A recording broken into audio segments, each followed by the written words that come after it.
You know, when the statistics teacher explains the Monty Hall problem for the first time, and then like half of the class is like, no, it's definitely 50-50. That's you guys right now. Holy. I just need to give you better visual aids. Oh, bet. We're going to do the Monty Hall problem right now. It's so lit.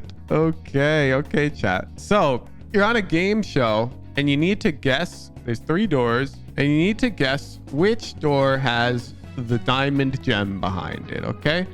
There's a rule in this game that when you guess wrong, so let's say you guess this door, opens it and it's not that, Monty Hall will say, he'll like let you guess the next door and then he'll give you like a chance to like switch. Oh no, sorry. You guess first and then he opens an incorrect door and lets you switch.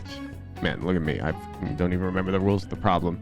I should pull it up so I don't mis-explain it to you. So you pick like door 1, then the host opens another door that doesn't have the prize and offers to let you swap. Okay. So you pick door 1. The host is like, okay, well, the prize isn't behind door 3. Now, would you like to switch to door 2 or not? And then like the early statistics students are like, why would that matter? It's 50-50. There's only 2 doors. And then the heckin' game theorists are like, of course you switch. It's 66% odds that the prize is in the switched door. Okay, just a dad thinks it's 50-50. So I'm gonna explain to you, just a dad. So the trick is that he always opens a door that doesn't have the prize. Okay. Approximately 10 hours later. Oh, and it also could be in door 723,452. Every time I switch, I'm winning with 1,000,000 doors. I'll play this game against you as many times as you want, and I'll put up $500 to your $5, just a dad, and I'll play this game with you all day long. Want to get coached? It's free.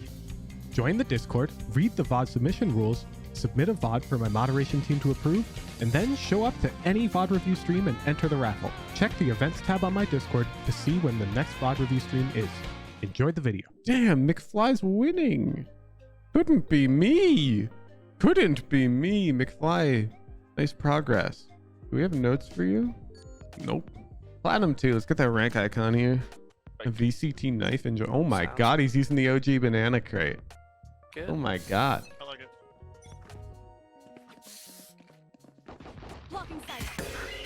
This dude tried to shoot the sky. McFly, it's not going to be one of those VODs, right? How many bullets did you just shoot at that guy?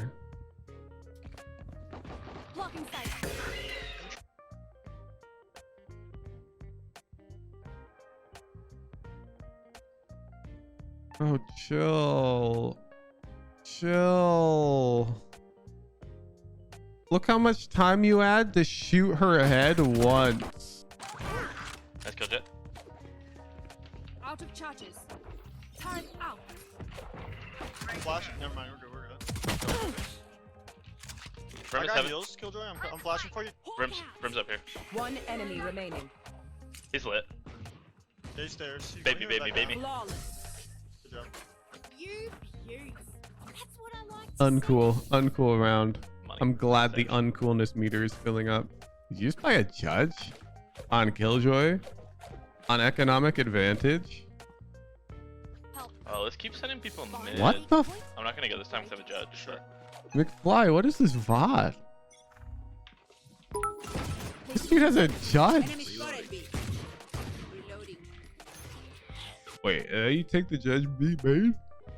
Where do you want to go, ropes? I'm so confused. What is this? Hold on, Jet. I flash. Oh my god. 1 HP. Dude, if I'm that Brim, I'm malding. Nice. Plant the spike. Oh, he's here.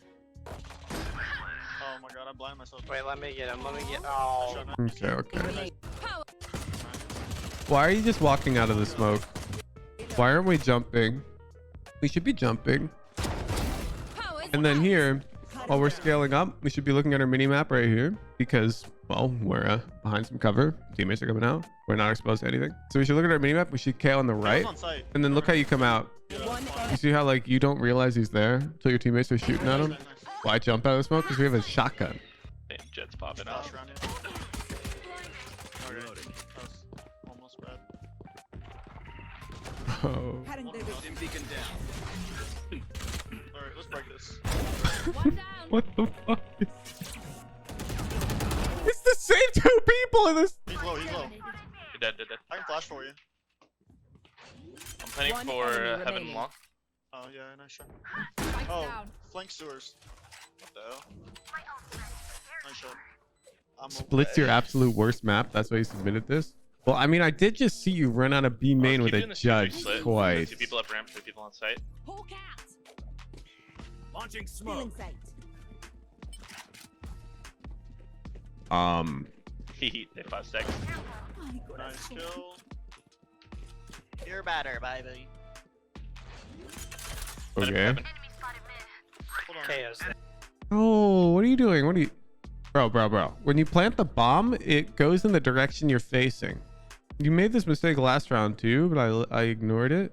So when you're planting here, you want to face this direction so it sticks out even more for B main.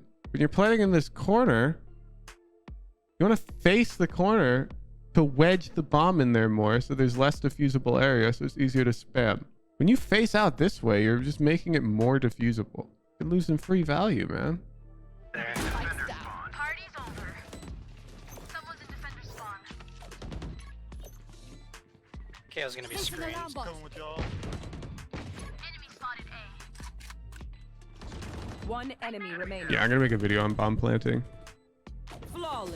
Good job. Never thought look about the good. spam. Okay, I have a very simple rule for you. Even without thinking about the spam, you're playing in a corner. I'm trying to think. I don't think there exists a corner plant in the game where you wouldn't want to face it. I'm pretty sure this is actually a pretty straightforward one where you just always want to face a corner if you're planting in the corner. Pretty sure it's just objectively better. Like if you're in a corner that like surrounds you like this. I'm not talking if you're like on a corner like this. That could be different. Like yeah, the pearl corner, of course. Here you want to face out. But like if you're wedged in a corner, generally you face it. Plant sage on pearl. In which corner? Which corner? We're talking about a corner. If you're gonna be like, oh well, I wall and I don't want to face the wall, that's not a corner. I'm just talking about these like 90-degree angles. Corner by hall. I'm pretty sure if you're wedging yourself into this corner to plant, yeah, you'd want to face the corner. I don't think you're losing anything by doing that. You want to face out so you can shoot from long? No. No. Look. When you face out, you don't decrease the diffusable area at all. At all. You're not removing any option from them when you do that. You're only increasing their options. The enemy team can still diffuse right here. Either way, if you're standing in the corner and you face out versus facing the corner, you're not removing an option from them no matter what. You're just increasing their options. No matter which direction you face when you start the plant? No. Now, of course, if you're like planting on the edge here, then you can argue facing out makes more sense. Okay? I'm purely talking about when you're already wedged into a corner and you're planting. I'm pretty sure at that point you just always face into the corner. You know, when the statistics teacher explains the Monty Hall problem for the first time, and then like half of the class is like, no, it's definitely 50-50. That's you guys right now. Holy moly. Brim I Molly, just he's need to heaven. give you better visual aids. Oh, bet. We're going to do the Monty Hall problem right now. It's so lit. Okay, chat. So you're on a game show and you need to guess. There's 3 doors and you need to guess which door has the diamond gem behind it. Okay. There's a rule in this game that when you guess wrong, so let's say you guess this door, opens it and it's not that, Monty Hall will say, he'll like let you guess the next door and then he'll give you like a chance to like switch. Oh no, sorry. You guess first and then he opens an incorrect door and lets you switch. Man, look at me. I don't even remember the rules of the problem. I should pull it up so I don't mis-explain it to you. So you pick like door 1, then the host opens another door that doesn't have the prize and offers to let you swap. Okay. So you pick door 1. The host is like, okay, well, the prize isn't behind door 3. Now, would you like to switch to door 2 or not? And then like the early statistics students are like, why would that matter? It's 50-50. There's only 2 doors. And then the heckin' game theorists are like, of course you switch. It's 66% odds that the prize is in the switched door. And right now, everybody who thinks it's 50-50, you guys are the ones telling me to plant the bomb differently. Go Google it if you Alarm bot out. want to understand the Monty Hall problem. I'm not going to explain. Well, Kono, you don't know that. The one you picked could have the prize. 33% chance. Yeah, basically, your odds of picking the wrong door at the start is always 33%. So your odds of winning, because he always shows you a wrong door, is 66% when you switch every time. Dog is literally doing nothing on attack and winning every round. Enemy spotted mid. Softening. Good heal, Sky. Crazy up in there. Hold on, I'm dogging. Oh god, is that gonna hit me? A little bit. Fine. You're good. Healing. Reloading. Go get him, cowboy. One down. Nice. Placing alarm bot. One's on site. I'm flashing him. Spike carrier is dead. Oh. Spike down B. He saw me? Bro, you are lost. When do you look at your minimap, McFly? When do you look at your minimap? I need an eye tracker at this point. It's like you don't even know where they are. One's on site. I'm flashing him. So right here, in my head, you should be looking at your minimap because you're in a smoke. Like, what else would you be seeing? It's intuitive to me that you would understand Brim is pillar and one is backside, okay? But then when you come out of the smoke, Spike down. it's like you have no idea what you're looking at. Like, why are we looking here? This is the threat. Down B. He saw me? Like, where are you looking? And now we're running away, totally exposed to pillar. What are we doing? Yeah, there's two sites. Oh, nice. What a... Oh. One enemy remaining. What are we doing, man? Oh no, I ran out of ammo! Thrifty. Oh, shit. You're dizzy. You are dizzy. Oh, I just dropped it behind you. Sorry, Sky. How's that talking? What? I got the spike.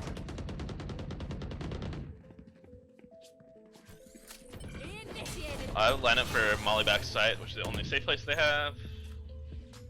Unfortunate. Placing swarm grenade. I've got your trail. Swarm grenade out. Whoa, he's close. Area is That's clear. crazy. I'm flashing. Prepare for hellfire. Got one. Our spike carrier is dead. Spike down B.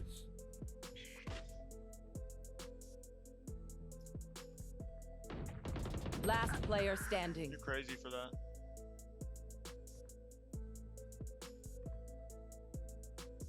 Okay, okay.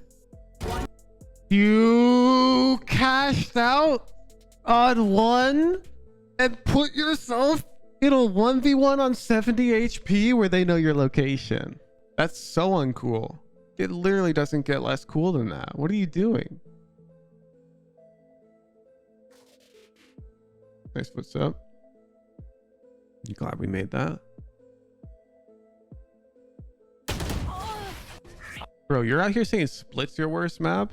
Bro, I'm just seeing fundamental errors. I'm not seeing split issues. Oh, I thought he was down. Let's get these You thought he was...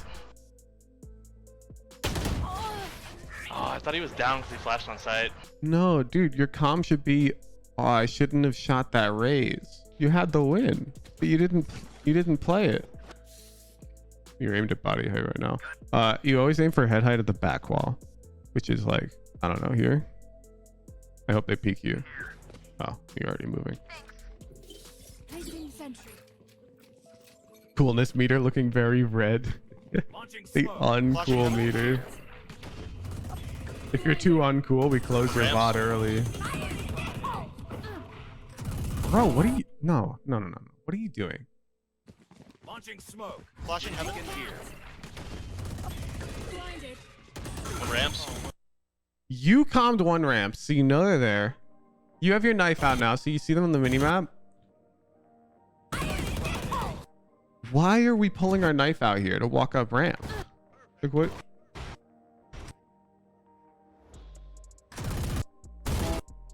What? You could not tell me? Exactly. We don't need to see more of this VOD. I know your problem, McFly. It's that you're afraid to play correctly. Because you're worried you'll be too slow or something. Slow it down. Look at minimap when we're not first in line and when we cannot shoot our weapon.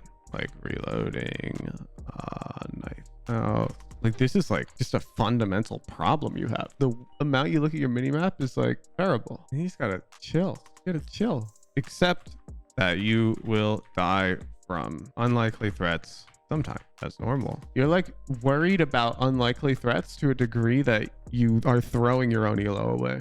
You're literally throwing rounds because you're like worried about everything all at once. Like you're out here pushing B site and then immediately you're like, oh, but they could come heaven. You come back up heaven. You're out here pushing out A main. You're like, oh no, but they could be ramps. And then you're not even like dealing with that other threat appropriately. Big Fly, you gotta dial up the coolness meter. You're so uncool. I can tell you're like terrified, and that's no fun. Valorant's not fun when you're terrified.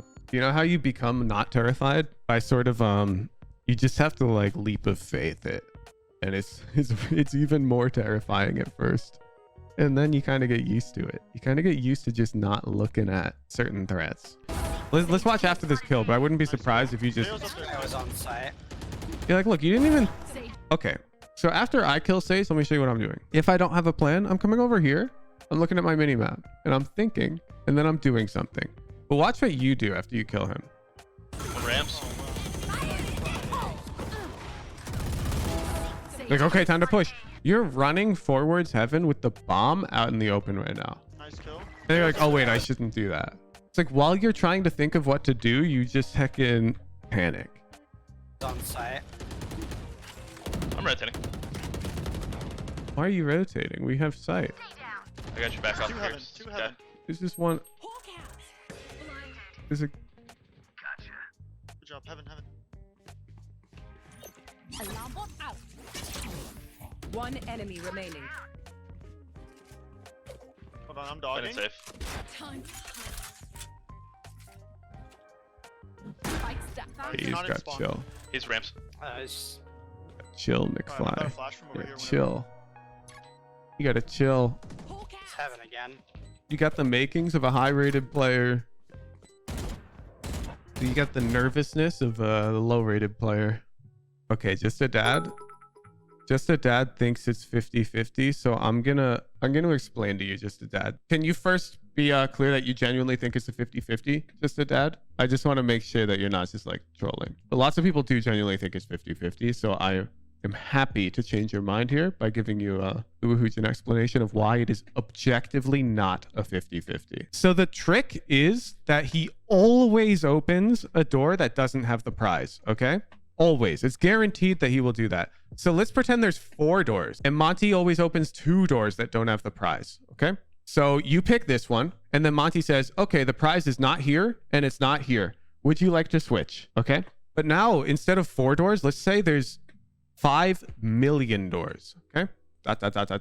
And you pick this one.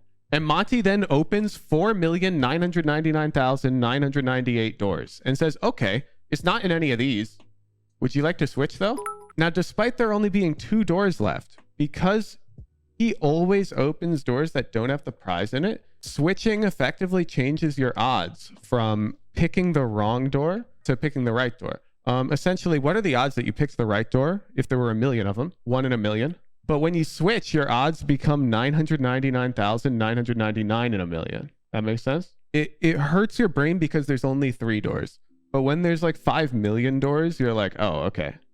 Of course I'd switch every time. And you can play it out. Like if you just do it the numbers, like if you even simulate it with just 3 doors, the player who switches every time wins 66% of the time. And the player who sticks to their guns wins 33% of the time. Because you're effectively just saying, what are the odds that you pick the prize, or what are the odds that you don't pick the prize? Because let's say the prize is here and you always switch. If you always switch, then you win if you guessed this door or you guessed this door. So you win in 2 out of 3 other cases. If you always switch and you guessed the prize, then you lose. If you never switch, then you only win when you guess the middle door. Okay? So as the number of doors increase, you can see how your odds increase more and more. I hope that makes sense. Even though there's only 2 left at the end, the fact that you know he has to open a door that doesn't have the prize is what changes the rules, okay? The fact that that's how the game works, it increases your expected value. If he didn't have to always open a door that doesn't have the prize, and he could do it on a whim, then the odds are no longer 66-33 every time. Your thought process is eliminating the doors that they open. Yeah, but let's say there's a million doors, Dad. There's a million doors. But let's say it's 5, okay? I've put the prize behind one of these, okay? 1, 2, 3, 4, 5. Pick one. Pick one right now. Yeah. It's going up to a million, okay? But pick one of the ones through 5. 1 through 5. Pick one of these doors. Just a Dad. We're gonna play the game right now. Lots of people picking 4, but we're gonna let Just a Dad pick a door. Okay, Just a Dad picks 4. Okay. Now I'm gonna show you it's not in 1, 2, 3, 5. It's not in a million. But it could be in 4. Oh, and it also could be in door 723,452. Now, would you like to switch off your initial guess to this one, or would you like to stick with 4? And I've opened all of these other doors to show you it's not in them. You think it's 50-50 right now? You would still stick. You would stick to 4, saying I totally guessed right the first time. Because you have 1 in a million odds if you stick. Like, you genuinely would stick if there was $1 million on the line right now, just a dad. You would stick. You actually think it's 50-50 right now. You're like, this is definitely 50-50. Yeah. That's insane. That's insane. If you simulate this, you understand that if we ran this situation 50 times, the person who switches wins nearly every time, right? You understand that? Because Monty Hall has to open all of the doors that are losing. Like, if you just simulate this 50 times with $1 million doors, the person who switches wins nearly every single time. And the person who sticks to their guns loses nearly every single time. Does it help if you're the person who puts the prize in a door, Dad? Like, watch. Instead of that, pick a door to put the prize in, and then I'm going to play, okay? So there's $1 million doors. Pick a number between 1 and 1 million, okay? And put the prize in it. Whatever number you just pick, just think of it. Now, I'm going to open door number 78,652. Is okay? And now I need you to open every door except for the one that might contain the prize and mine real quick, okay? Now, what doors are left open? Can you let me know? Which doors are left open? Obviously, mine is still closed. And then what other door is still closed? I just need to know the number on that other door that's still closed. 7? Okay, I'm going to switch. Did I win? I'm going to switch and open door 7. And I would wager my career as a streamer that I just won. Is that proof enough to you that it's not 50-50? I hope that makes sense. Because I know that Monty Hall has to open all of those doors. To be honest, you lost the number you initially had. You want to play it again, Dad? Are you not convinced? I'll play again. I don't think it's 50-50. I'll play again. How many times do you want to play for me to prove that switching pretty much always wins when there's $1 million doors? Too many numbers, your brain can't process it? That's fine. DM Ethan right now a number between 1 and 1 million, and that's where you're going to put the prize, and then I'll play the game again. DM Ethan the number right now. Pick a door to put the prize behind. Let me know when you've DM'd him a number between 1 and 1 million. Done? Okay, perfect. Ethan, I picked door number 4,781. That's the door I picked. 4,781. What 2 doors are left open now? Like, are closed? Because you have to open all of the other ones. 4,781 and 789. Okay, I switched to 789. That's the door that I choose to open. I choose to open this one. I won? Wow. You want to try again, just a dad? I mean, if it's 50-50, I should eventually lose, right? You see how the odds aren't 50-50? It's the odds that we pick the same number. That's my odds of losing, is us picking the same number. And so with 3 doors, that's a 1 in 3, or 33%. With 1 million doors, it's a 1 in 1 million. That makes sense? It's just because there's only 3 doors that your brain finds it hard to believe that it's slightly better for you to switch. But when there's 1 million doors, it becomes so obvious that I'm going to win every time when I switch. Every time I switch, I'm winning with 1 million doors. I'll play this game against you as many times as you want. And I'll put up $500 to your $5, just a dad. And I'll play this game with you all day long. Anytime I lose, I'll pay you $500. Anytime I win, you just have to pay me $5. You want to play that game? If you think it's 50-50, that's really good for you. If you just showed me these 2 numbers and said, yo, which door is it behind? I'd have no idea. It's 50-50. But because I chose this number, I know that this number has better odds. Okay? It's totally 50-50. If I just showed you these 2 numbers and I was like, which one has the prize? That's 50-50. But because of the circumstances, the odds are changed. I like the $1 million doors example because I'm willing to actually play it against people who think it's 50-50. Like, I'll put money on the line. Like, if you think it's 50-50, I'll bet $500 to your $5 all day long with $1 million doors. And you can pick what door the prize is behind by DMing Ethan. If anybody wants to take me up on that bet, I'm ready right now.